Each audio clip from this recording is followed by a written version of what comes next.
Hey guys, welcome to Founder Suite's How I Raised It YouTube channel. Today's episode is with Brian Vallelunga. Brian applied 6 times for Y Combinator, got rejected every time, finally got in on his 7th try, and went on to build an amazing roster of investors like Kleiner Perkins, Sequoia Capital, Peter Thiel, Levie of Box, and many others. So we're going to hear exactly how he did it. If you like this kind of content, I have a personal favor, a request. Please subscribe below and in the comment section, tell us what you like. We'd love to hear from you. Also, click the link in the first comment and enter your email, and you'll get an invite to our next Funding Hacks webinar. Totally free, and I guarantee it will improve your chances of successfully raising capital. So sit back, enjoy, and hope to hear from you in the comments. Welcome to How I Raised It, the podcast that goes behind the scenes with entrepreneurs who've raised capital. We uncover the tips, tricks, and techniques they use to get investors to write a check. Strap in and turn it up. Hi, welcome to another episode of How I Raised It, produced by foundersuite.com. Today I have Brian Vallelunga of Doppler coming to us from San Francisco. How's your day going here? Hey, it's great. Thank you for having me. Very excited. We're just prior to the Christmas week. What are your plans for Christmas break, if anything? Oh man, so I don't typically get to do a lot of the engineering work anymore. I'm very much looking forward to kind of taking on some fun engineering tasks during the holidays for fun. And with COVID, you can't really get out that much, so that's kind of like a safe way for me to have a little fun. I miss the engineering days. Coding, good. True, spoken like a true engineer. Yeah, I'm definitely an engineer at heart. Yeah. Good for you. Well, my thing, we have a couple days left of the crabbing season before the commercial crabbers are allowed to come in and vacuum up every Dungeness on the ocean floor. So that's my whole thing. I tried to go out yesterday, but the winds and waves were not favorable. So that's it. So I've never done that before. Someday I'll have to try it. You know, it's pretty. I'm in San Francisco too, or actually Marin, and it's, you know, you've got the whole ocean right at your doorstep, and it's full of life. It's pretty. It's like the backyard. You know, if you're living in San Francisco and not taking advantage of some of the fun stuff the Bay has to offer, it's like you're missing out, in my opinion. So, cool, very good. Well, I could go on a tangent about that for hours, but let's talk about Doppler. What do you guys do? Yeah, so Doppler is a universal secrets manager, and we store API keys, database URL certificates, things that developers would genuinely need to boot up their applications, typically through environment variables. You can think of what GitHub did for code, we're doing for environment variables and secrets. One central place where you can store all of them across all your projects, and you have versioning and access controls, and it's really made for that developer. Typically, a lot of these tools are just built for the DevOps or security teams, and they end up being pretty complex and troublesome to use. Interesting. And, you know, if I start to probe too deeply into that, I'm sure I'll get confused and lost. So I want to keep it pretty high level. But what was the backstory? Like, where did you identify this? Yeah. So I've always been a builder, and I've done like startups my entire life. I think this is maybe the 5th or 6th one. And while I was at Uber, I was actually doing a side project, not yet a startup. At Uber, I was on the safety mobile engineering team, and I was doing in my side project time, I was doing a crypto machine learning marketplace, kind of like all the buzzwords in one. Sure. And I don't want to get too deep into it because of like the crypto haze and everything. But one thing that just like kept resounding across the entire time was it was just a real pain to get it started. It very much felt like pushing a boulder up a hill, and every like 1 or 2 feet that we moved forward, we slipped 5 feet back from exhaustion. And it got to the point about like 8 months in, struggling with this, that it was just very clear that it wasn't working. And inspired by Slack, actually, we decided to look at all the things that were not working about the project, and managing environment variables and secrets just kept popping up in all these really interesting ways. I'll give you an example. We had Stripe. We used, so when we removed the crypto layer of the machine learning marketplace, and it was just a machine learning marketplace, we were using Stripe. And we accidentally put our Stripe production key in staging, and the staging went in prod. And what that meant is that we couldn't do any transactions. And we didn't even realize this until I think 2 weeks later when we tried charging ourselves, because it was like this silent outage. And another one was we had this contractor that came on, and it felt really weird to give them access to our Stripe production fees when they would just be there for maybe a month, right? They're now getting access to all of our customers' credit cards and all the bank accounts that they had, assuming that'd be a lot, but it was actually not that many. But it felt like a lot because you want to keep trust with your customers. And it didn't feel like there was an easy way to do this, like, hey, work for us for a month, but then you get our customers paid for life. And that's kind of where the idea was born. And afterwards, so basically, I was really stressed, and I decided to take a trip to Cancun to kind of just take a breather from it all. And that's where the idea for Doppler was born, the environment variable. It was actually my first day in Cancun, and I was just like, man, this isn't working. And I was in a hot tub, and I was literally like, wow, this machine learning marketplace is not working. Nothing I can do will get it to work. I started daydreaming of what could be next and looking at the problems we face in environment variables. Fast forwarding a week, I came back to San Francisco, and for the machine learning marketplace, we actually went through this program called Stripe Atlas. And they basically incorporate the company, but I actually think the best part of it is they try to connect you with other like-minded people, founders, through a community and dinners. And so there was, that month there was a dinner, and it was at 00, which is this pizza place. And at that restaurant, I just go to these founders and I'm talking to them, and I'm like, hey, how many of you had problems managing environment variables? And that can be sharing or outages, whatever it may be. And out of the 50 people there, about 25 of them said that they had problems managing environment variables. And one woman in particular comes rushing up to me. I thought she was going to trample me. And she says, I've had 3 outages this week. Have me a solution by Sunday. And I was like, no. This is a Wednesday. This is going to take weeks or months to build. And she's like, I don't give a fuck. Have it by Sunday. And that was a very, okay, people really, really there's a demographic of people that really wanted it. And when I dove deeper and I started chatting with a bunch of people, from individual developers to seed to Series A companies, all the way even to the Ubers, the Lyfts, and PagerDuties, we went around pretty much all the tech startups that were 2 years away from going IPO, and chatted with everyone we possibly could. And we heard the resounding thing, which was that it was a pain point. Everyone was struggling, and they were struggling in different ways. Either that could be ENV files of manually sharing secrets, where one engineer adds a secret and another engineer now has broken build in their local development, and they have to go ping Slack, hey, why is my build broken? Some other guy's oh, you need this secret, and then shares it over Slack, which was an insecure way of doing it. Yeah. And it just felt very, very manual. And then a little bit larger companies had these bash scripts or these hacky ways of doing it, and it didn't always work. Maybe it didn't work on Windows, or there was just weird nuances to it, because secrets, if you're off by one character, it's going to lead to an outage. They have to be 100% precise. And then larger companies were paying very big contracts to our competitors, and still very unhappy, very, very unhappy. And so it just felt like the market was open. And I kind of went back and was like, wow, okay, there's something open, everyone's struggling, and the enterprise customers are paying a lot of money and still hate it. And we built our MVP in 3 weeks. And the 4th week, I kind of do Chipotle. I call it seeking your customers through Chipotle. I took as many friends as I possibly could that had a startup out to Chipotle in 2 weeks. I think I probably spent maybe $1,000 on Chipotle. Wow. And the whole session, I probably wouldn't do it today the same way, but it was begging them to use our product. Yeah.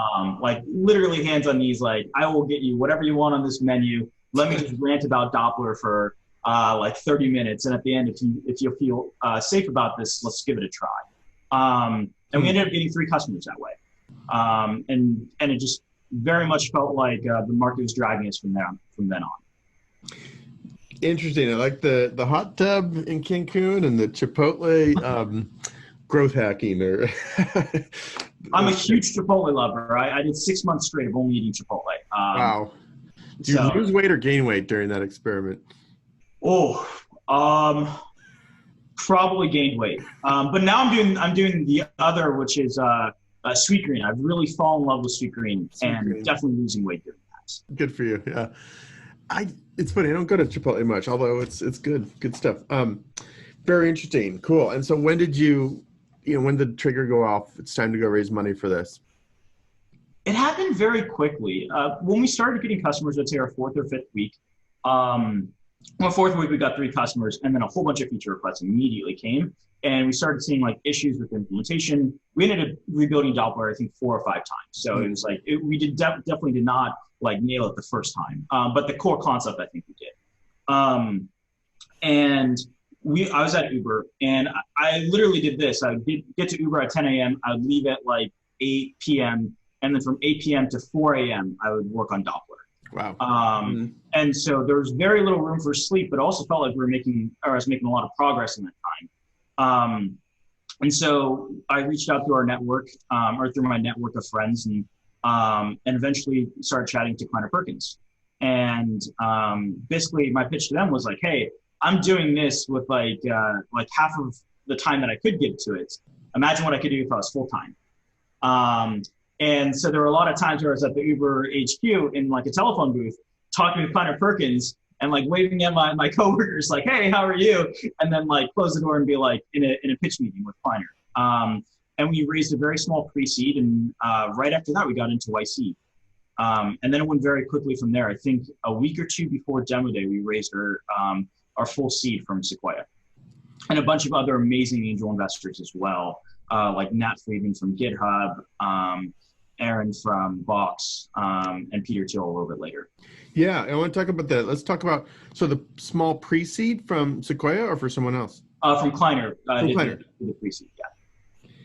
And maybe talk about that. Like, so, because I think that's a pretty interesting story. You're still working, still have a full-time job.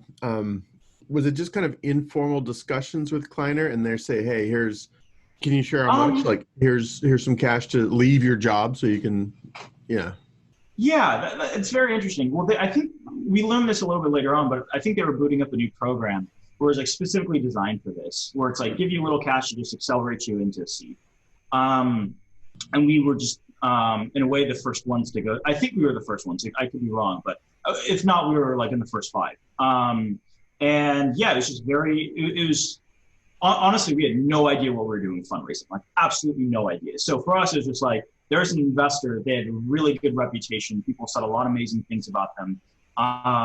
And we knew that I needed to get to full time on this.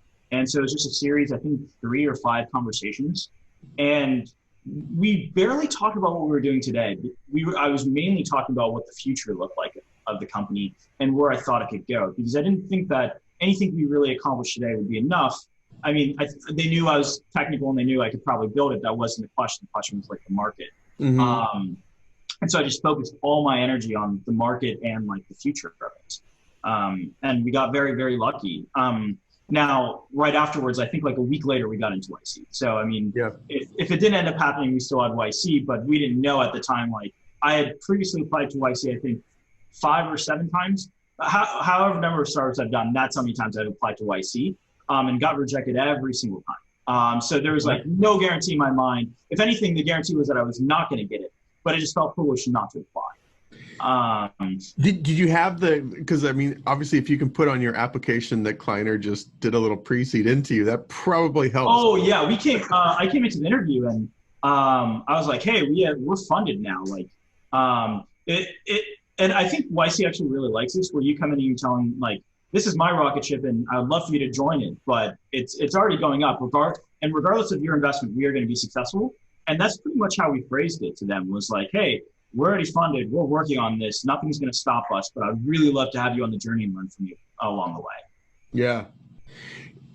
I want to just touch, if I can, for one more moment on the pre-seed. Like, can you share how much that amount was? Yeah. It was $300K on, I believe, a $5 million valuation.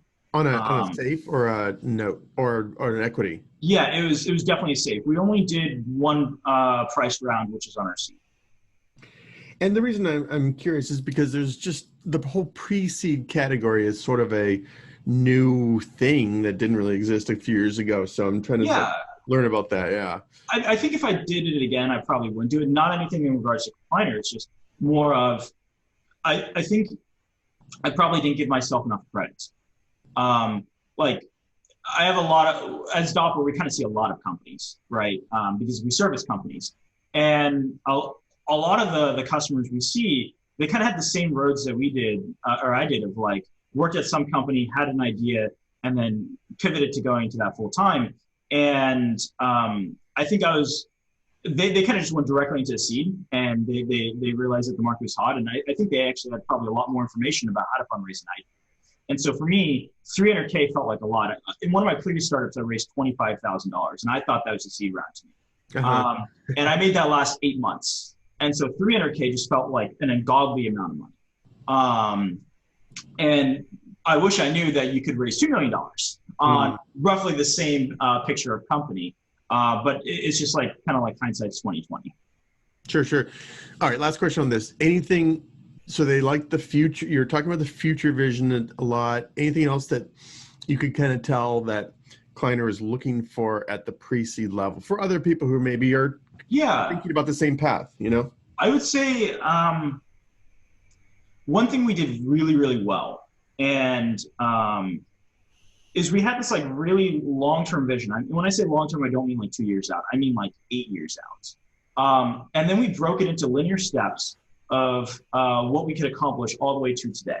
And so you could very easily extrapolate out and be like, okay, if they accomplish this on year 1 and year 1.5 and then 2 and 3 and 4, it makes sense that at year 8, they're this big company. And honestly, our precision was pretty off. Like, but that wasn't as relevant as more of those skills. And I think in the early days, especially pre-seed and seed, investors assume that whatever you're telling them is probably going to be like 60% or 50% wrong.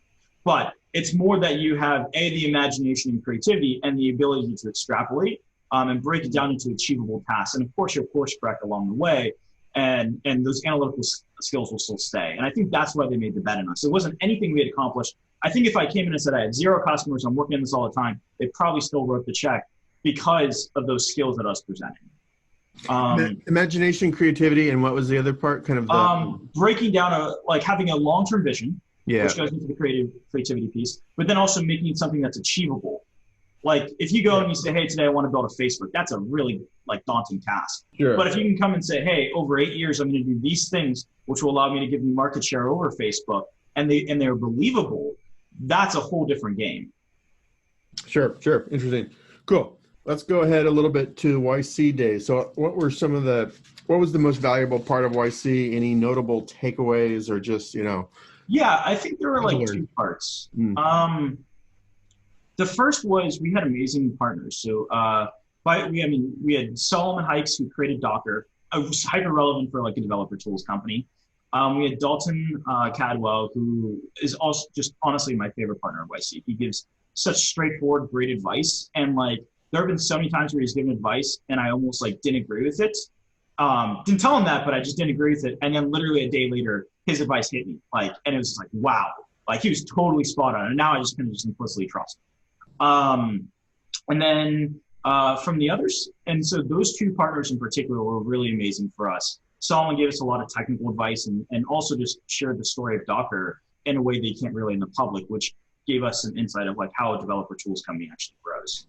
And then Dalton just gave us really sharp advice. I'll give you an example. Right when we got Sequoia for our seed round, that I think it was the day later, I told him that we got Sequoia, and he previously had raised from Sequoia. And he said, hey, your life's about to change in ways you can't expect. People are going to start trying to offer you like private jets to basketball games courtside to get in your round now. And you have to say no, because like those are momentary things versus like you want long-term partners that are very aligned with your business. And I was like, no way this is going to happen. I'm like some random company in a batch of like 200 in YC.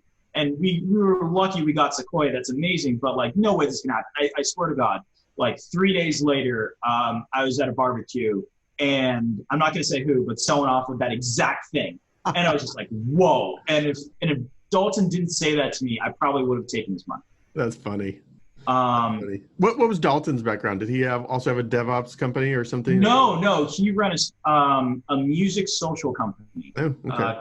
I think I may be pronouncing it wrong, but I'm And I don't know much about it, and he doesn't really talk about it that much, at least not to me. But he just gives incredibly like accurate advice, and I feel like there's almost in Silicon Valley over advice where you don't, and they're all conflicting, and so it's really hard to get a signal of what to trust.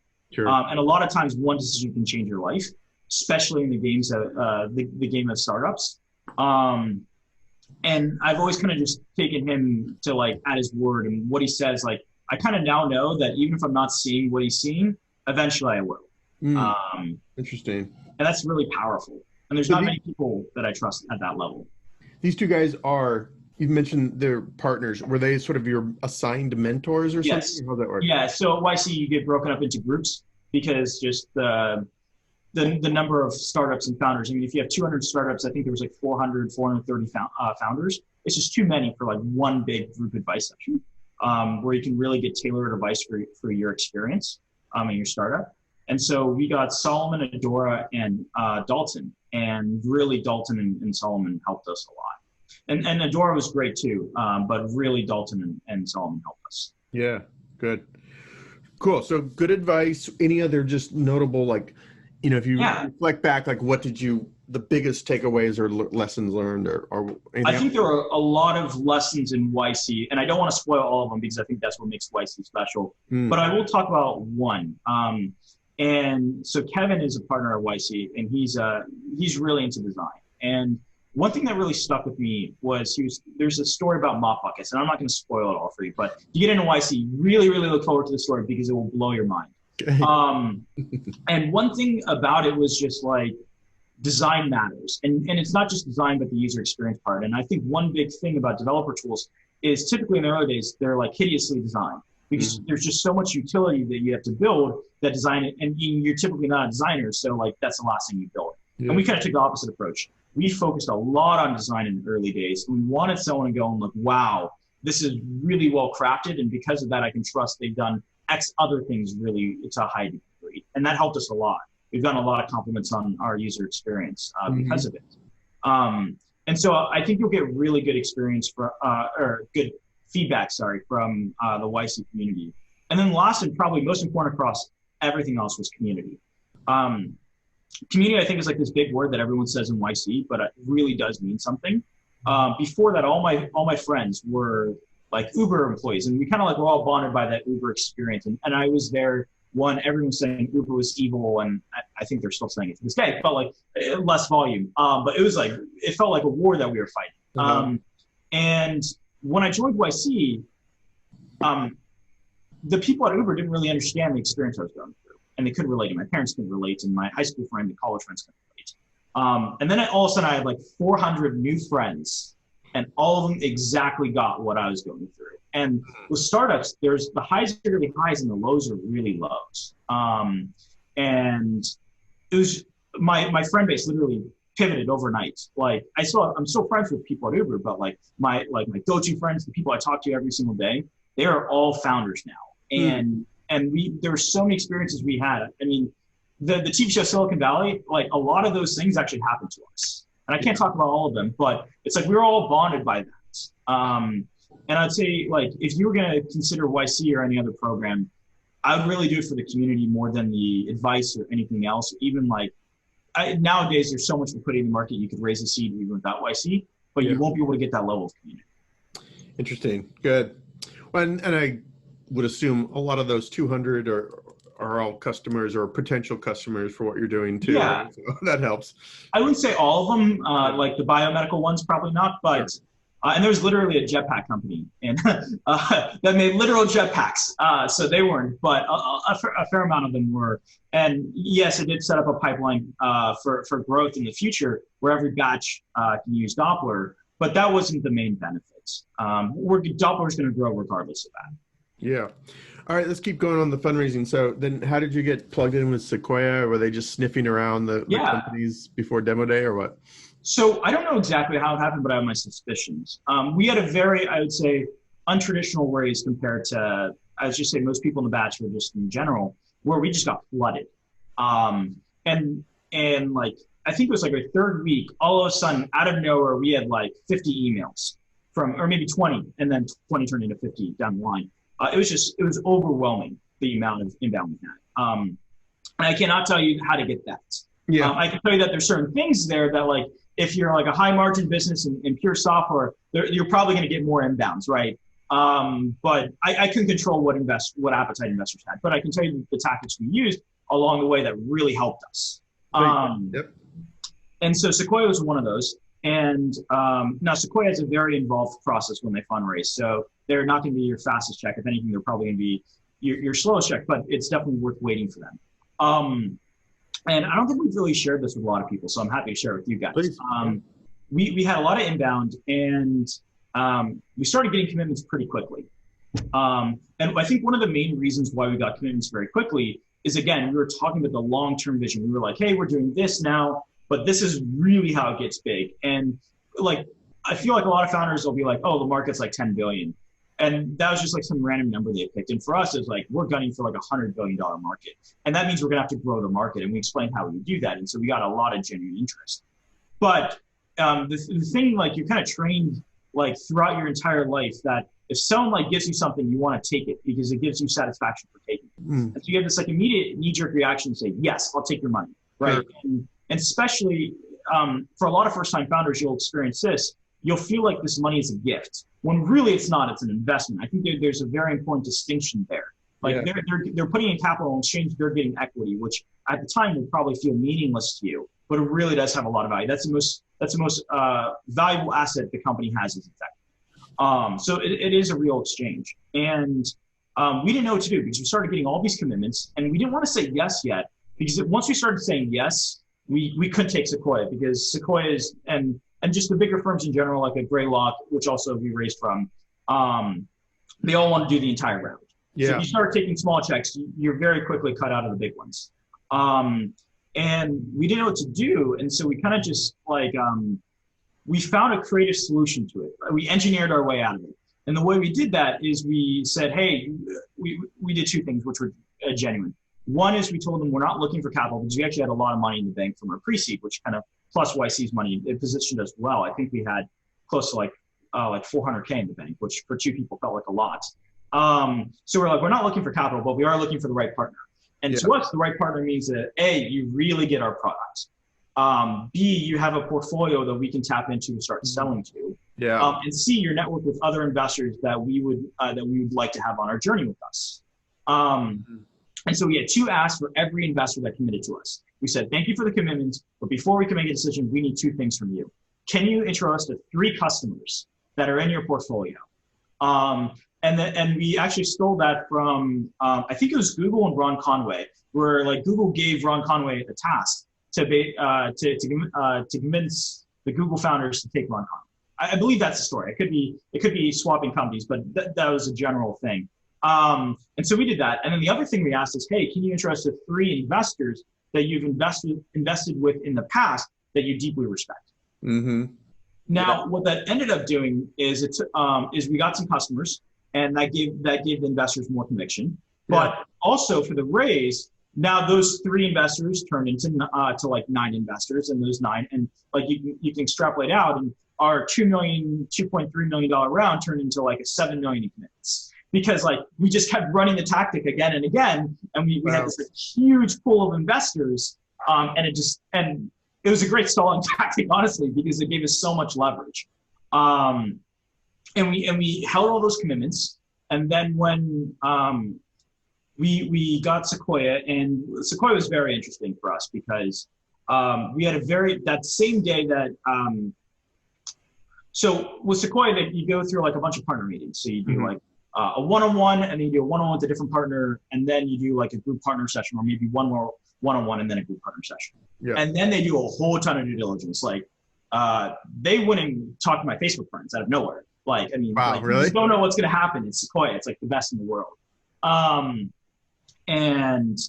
So we had no idea what was happening there. And it was like, I think it was like a week or two. And so we were meeting with another top tier fund, and we had a very bad experience. We went to like this Joe and the Juice shop, and I'm not going to say the firm's name, but we basically got roasted alive. They were like, I don't understand why you're even in YC. Wow. Yeah, we got like totally Was roasted. that a tactic on their part, do you think, to kind of like knock you down a few valuation pegs, or they just didn't? I don't think so. I think it was the partner. So that partner had roasted us before YC. Okay. When we were talking with Kleiner, he roasted us before, and then he invited us to Joe and the Juice, and then roasted us again, 6 months later. And so we walked out of that, and we were like, what just happened? We got invited to this thing. Obviously, when you get invited, you think it's going to go well. Or at least you have a chance of it going well, and we just got roasted alive. Funny. And so we're walking out, and we're like really bummed, and we get a text from Stephanie, our partner, and she says, "What do you want to do for dinner?" And that was I'm like, ooh, okay, we're probably going to get this thing, but you always have that doubt, like maybe she's going to take you to dinner to like reject you. Let you down. So I'm like, weird founder thing, because you don't want to get your hopes up and then like get them disappointed. And I'm also a Chipotle lover, so I said Chipotle. Of course. and I also wanted to show we're frugal founders, right? Or frugal founder, not like we're going to go to steakhouse. And she's like, can we do something a little fancier? And we ended up picking a really nice restaurant, and she does the standard like slip the. Well, actually, before when I first see her at the restaurant, I asked her, "Is this going to be a good dinner or a bad dinner?" And she said good dinner, and then all the like anxiety went away. Wait, sorry, Stephanie's at Sequoia, just to. Yes, Stephanie's our partner at Sequoia. Sorry if I jumped this down. But yeah, we met Stephanie from Sequoia at this dinner, and she said it was going to be a good dinner, and that was great. Anxiety went away, and then at the very end of the dinner, she like slips us an envelope that has the term sheet in it. That's beautiful. I love it. This sounds like something out of HBO's Silicon Valley. Oh, it totally was. I mean, I don't know if Doppler will ever get a movie someday, but if it does, you guys will have a lot of great scenes. Good. Beautiful. Really good. And okay, so you were, I love rewinding a little bit. You're doing this viral tactic, right? Where you're getting people to introduce you. Now, when Sequoia slips that letter, you just go back to everyone like, sorry guys. No, actually we didn't. Because there were a fair amount of commitments that we had that we genuinely wanted. Yeah. And so we originally actually going to raise $1.6 million.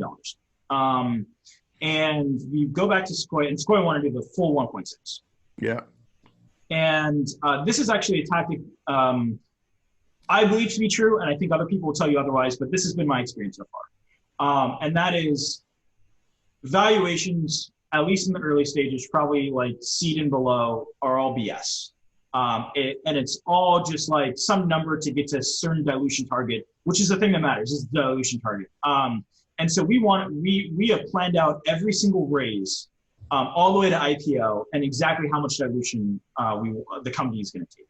And so we had a very specific one, and we came in and we showed Sequoia the spreadsheet, like, this is what we want. Now, and they were exactly hitting it on the nail, which was amazing. I think the dilution was like 12%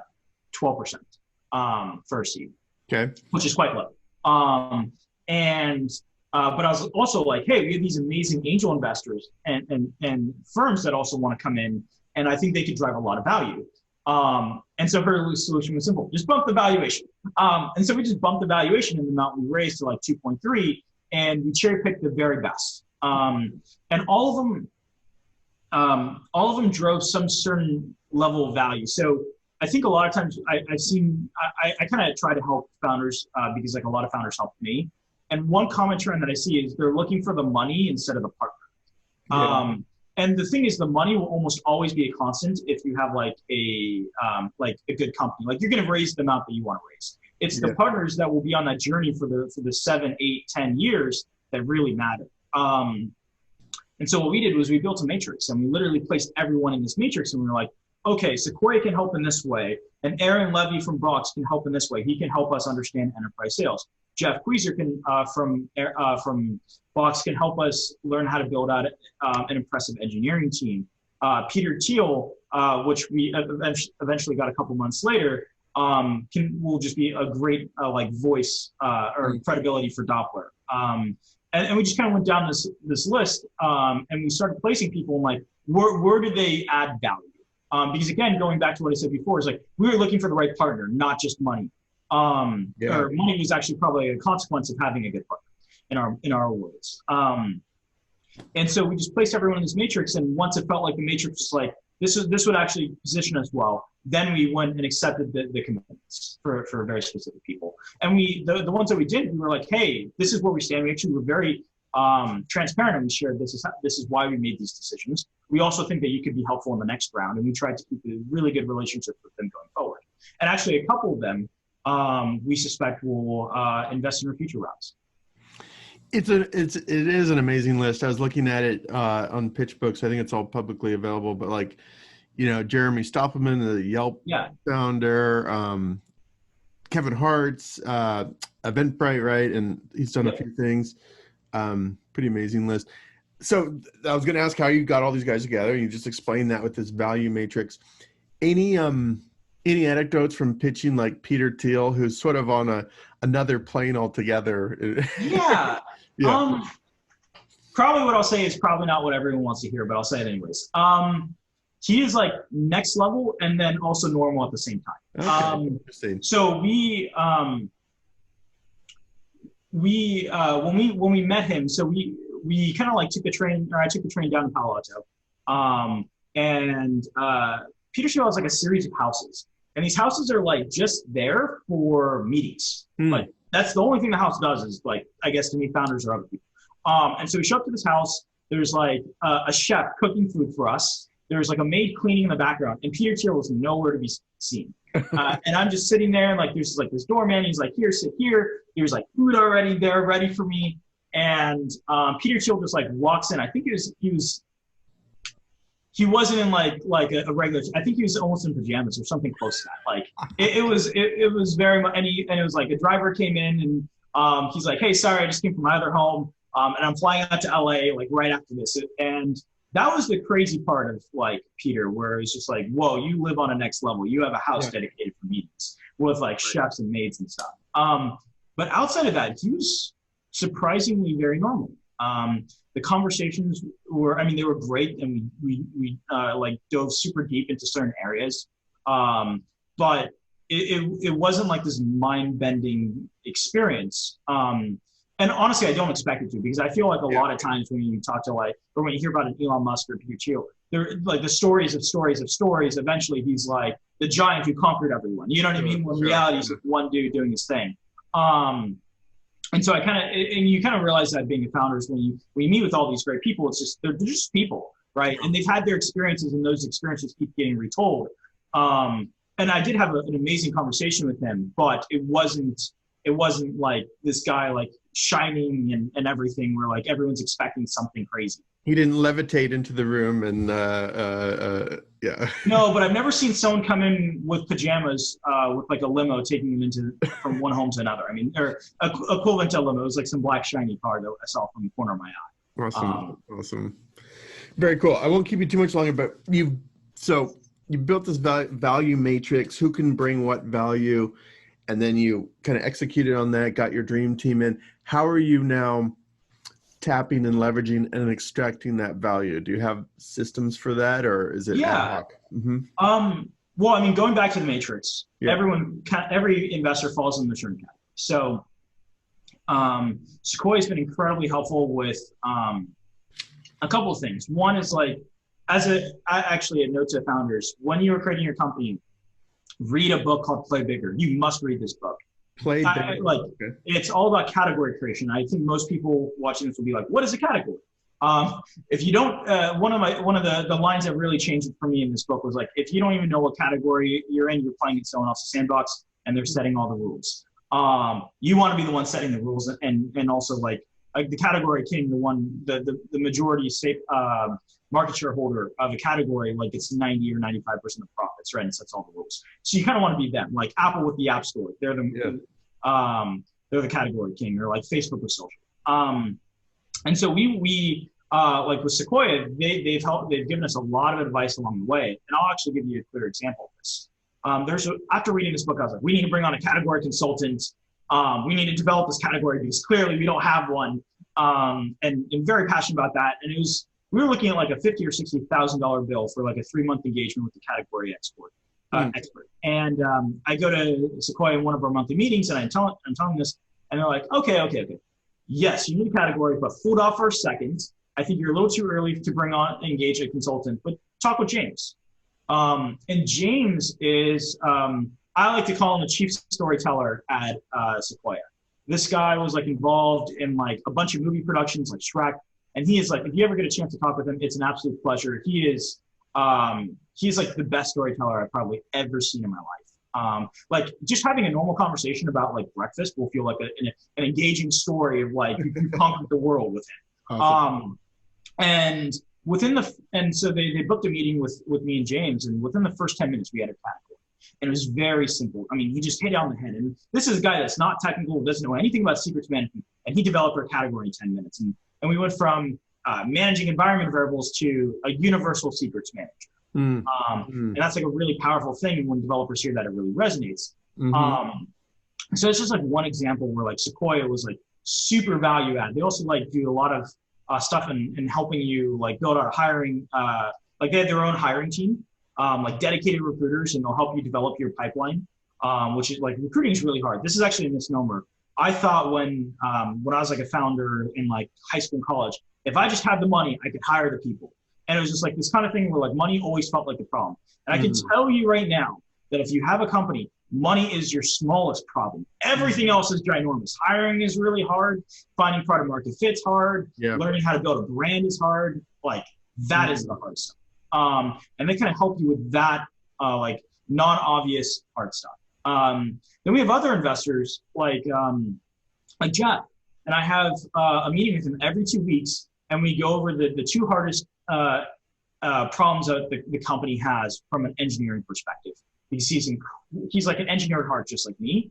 And so some of this, Doppler is in a unique position because we're at the crossroads of developer productivity, security, and a bit of DevOps. And so you really, it's like typically the more secure you are, the less like user experience it is, right? It'll be probably a worse user experience. And we have to be a tool where like the more you use Doppler, the more productive you are, the better your DevOps gets, and the better your security gets. Like, and that's a really hard thing to do.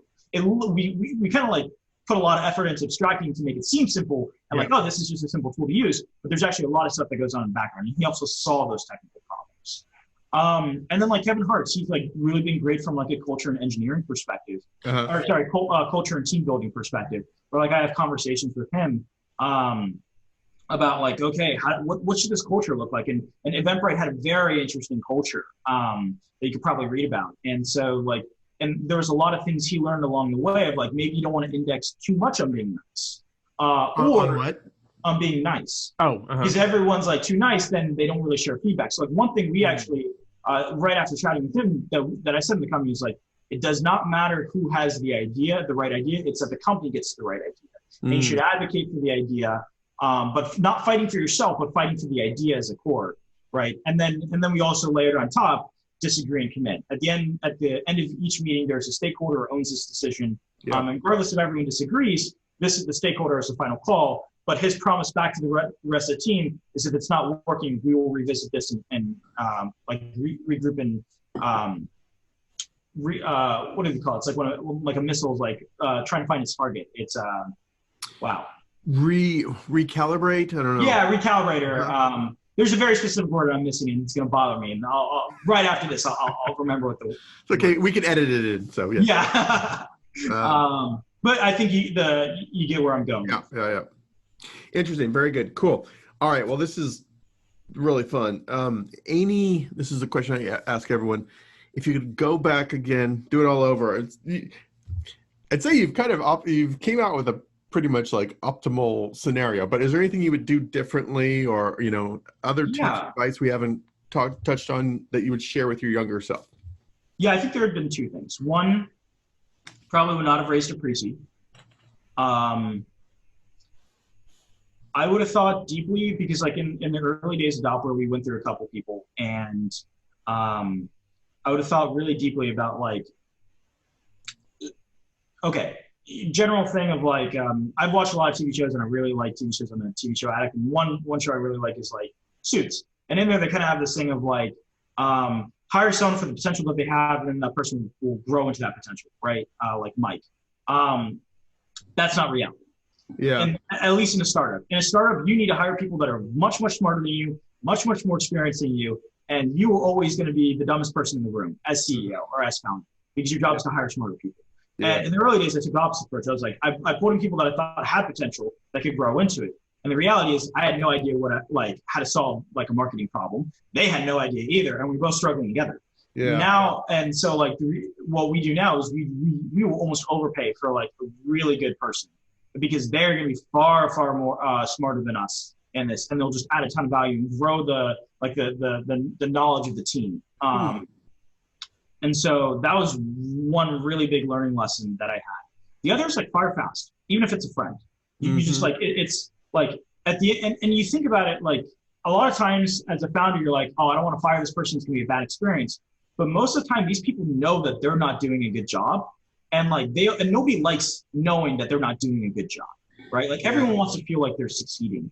And so if they're not equipped to succeed and the company is not succeeding because of them, it's actually mutually beneficial to just let them go in a very like polite, respectful way, set them up with the next thing. Like when we let go of one of our early people, it was actually completely my fault that he did that because like I did not set him up for success. Yeah. And I helped place him in the next role and actually the role after that.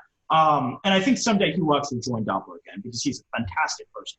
But then the company will be well positioned and he will have gained the knowledge and experience to really come in and drive a lot of value from day one. And so that was a big learning lesson. So I'd say no pre-seed, fire fast, hire slow, and really think about like culture. That's a really big one. Yeah.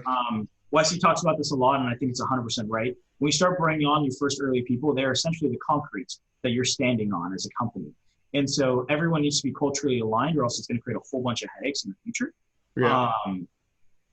And also then everyone will have like different values. So yeah, those are some of the things that I would do going back. And why no pre-seed? Real quick on that. I mean, like, why would you skip a pre-seed again if you do it again? The main reason why is like, I think when we raised our seed round, we only spent about $100K of like the $300K of the pre-seed. Okay. Right. So there was like $200K that basically got those super expensive because it was unused capital at a very, very low valuation. Yeah. 5 million versus like our seed, which was I think 16.5. Yeah. And so I just think nowadays today, if you are a founder that is technical, and explicitly if you are technical, because that is an absolutely needed thing, at least if you're working on something. I think you can go straight to a seed round as long as you've done your homework, which is like thinking about what does a long-term thing look like, making sure that you've kind of like bootstrapped long enough to know that you're building something people actually want, that you're capable of building it, that it's slightly resonating. Maybe, you haven't like gotten product market fit. You're like 30% of the way there. Like it feels like things are clicking, but there's probably some bumps in the road. At that point, you can definitely raise a seed and you got to come in with a bunch of confidence. If you're like, oh, maybe you put money in our company, then we will succeed. Like that is a clear no. You need to come in and be like, we're going to succeed regardless of your investment. Sure. But we really love the help and the partnership along the way. And I think if you have those attributes, you can definitely raise a seed round without a pre-seed. And it's purely just a dilution savings thing of what I'm talking about. That's an important point, though. I don't think people realize or think about dilution as much as clearly you have. And that pre-seed round is expensive capital, right? Because I think it's important to think about dilution because a lot of times if you're a founder, you're going to be starting off with either like 150, 50% or 33%, right? One founder, two founders, or three founders. And at any of those, it feels like a lot of equity, right? And then when you're and the thing is you don't know what the future's going to hold. So like when you do your seed round, all of a sudden you're at like, if you're a single founder, you're at like 80% or 90 something percent, right? Because like there's 10% or 20% dilution, which is usually one or the other. Yeah. And now you're like, oh, I still have 90. And then the B comes, and then the A comes. And now you're at like 70%, and then the B, and then the C. And like eventually when you go IPO, you're at like 20% or 30% if you were like a single founder. And if you had three founders, well, you're at like 5%. Yeah. And it becomes very, very quick. It quickly hits that you don't have control of your company anymore. And you're now working for the investors instead of the investors working for you. Or just the company working for you, really. Yeah. Like a company is a vehicle for change, but it's not just a vehicle for change for like your customers, but also for your personal life in a way, just to be honest. Yeah. And it quickly becomes not if you don't watch dilution carefully. It's a good point. I feel like on this show, and we've had a lot of founders, we haven't touched on that enough. Probably need to emphasize that a little bit more.